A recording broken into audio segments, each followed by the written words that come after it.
আমার দেশে যাবো সেখানে থাকবে গাজীপুরে তো কাটাই দিয়ে আসলে আমরা কি চাইবো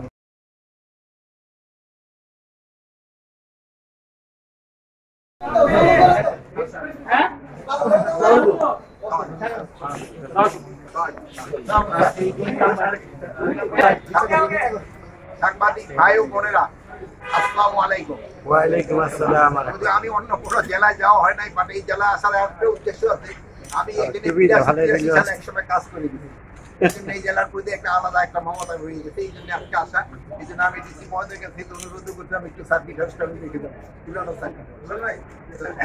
আপনাদের টাঙ্গাইল কিন্তু সবচেয়ে ঐতিহ্যবাহী ময়মনসিংহ জেলা থেকে কিন্তু এই সাবডিভিশন থেকে জেলা এখন মনে হয় বাংলাদেশের মধ্যে একটা সবচেয়ে বড় জেলার ভিতরে একটা ঢাকা বিভাগের সবচেয়ে বড়, ঢাকা বিভাগের সবচেয়ে বড়। আপনাদের যদি কোনো পয়েন্ট থেকে আমার জিজ্ঞেস করতে, আমার একটা পয়েন্ট আছে আপনার